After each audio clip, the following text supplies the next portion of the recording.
नमस्कार दोस्तों।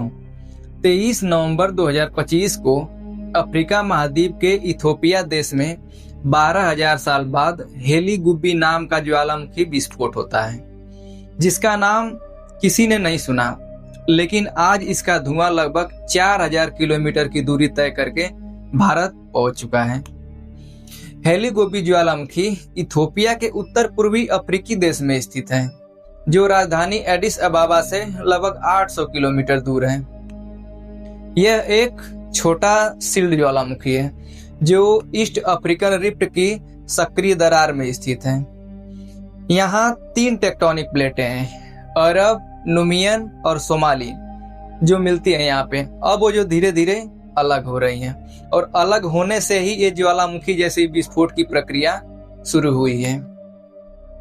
आसपास के स्थानीय लोगों ने जोरदार धमाके की आवाज सुनी और एक तेज झटका भी महसूस किया। वहां के स्थानीय लोगों ने इसे बम फटने जैसा बताया। नॉर्थ कैरोलिना स्टेट यूनिवर्सिटी की ज्वालामुखी वैज्ञानिक एरियाना सोल्डाती कहती हैं कि जब तक मैग्मा बनने की स्थिति बनी रहती है, तब तक ज्वालामुखी हजारों साल बाद भी फट सकता है। उत्तर पश्चिमी एर्डा अले ज्वालामुखी के आसपास में जुलाई में हुई हलचल ने हेली गुब्बी को सक्रिय करने के संकेत भी दिए थे। एक सवाल हर किसी के जहन में है कि क्या प्रकृति की चेतावनी है या कुछ और। इसका स्थानीय प्रभाव भी रहा। ज्वालामुखी विस्फोट के बाद अफ्रीकी क्षेत्र के ग्रामीण इलाकों में राख की मोटी चादरें छा जाती हैं, जिससे बहुत सारे गांव राख की चादर में डूब जाते हैं और जानवरों को भी खाने पीने के लिए कुछ नहीं बचता है।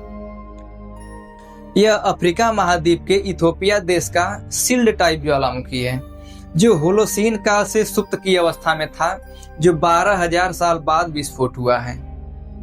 वैज्ञानिकों ने इसका कारण जियोटेक्टोनिक प्लेट की हलचल बताई है, जिसकी राख 14 से 15 किलोमीटर ऊंचाई तक ऊपर उठती है बादलों को चीरते हुए, और 130 किलोमीटर प्रति घंटा की रफ्तार से उत्तर पूर्व बोले तो एशिया महाद्वीप की ओर आगे बढ़ने लगती है।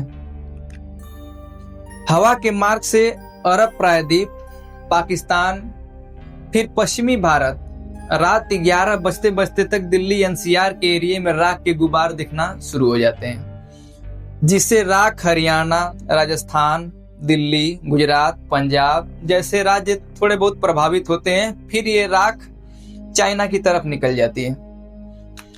25,000 से 45,000 फीट की ऊंचाई पर धुएं का घना बादल छा जाता है, जिससे हवाई यात्राएं भी प्रभावित होती हैं। एयर इंडिया ने 24-25 नवंबर को 11 फ्लाइट कैंसिल करता है।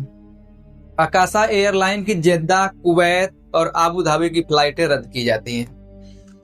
अंतर्राष्ट्रीय रूट की फ्लाइटें भी डिले होती हैं, जो हांगकांग, दुबई के लिए जाने वाली थीं। डीजीसीए ने पायलटों को स्पेशल निर्देश दिए कि इंजन डैमेज और केबिन में धुएं की गंध का खतरा महसूस होने पर हमें तुरंत इन्फॉर्म करें।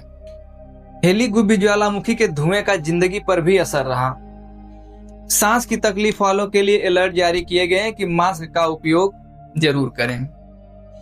सल्फर डाइऑक्साइड गैस का खतरा रहा, जो इस ज्वालामुखी के धुएं में सर्वाधिक मात्रा में मौजूद था, जो तापमान में थोड़ी बहुत बढ़ोतरी भी हुई, लेकिन फिर बाद में धीरे धीरे सामान्य हो गया।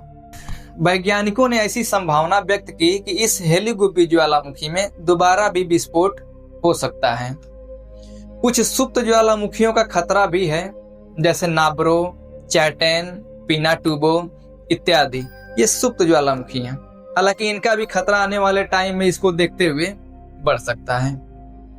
ये सिर्फ ज्वालामुखी नहीं, प्रकृति का संदेश है। 12,000 साल बाद जागा यह दानव दिखाता है कि धरती अभी जीवित है। हमारी सुरक्षा सिर्फ तकनीकों में ही नहीं, समझदारी में भी है। अपडेट रहें, सावधान रहें। आप इस विषय में क्या सोचते हैं, अपनी राय कमेंट बॉक्स में जरूर दीजिएगा। जय हिंद, वंदे मातरम।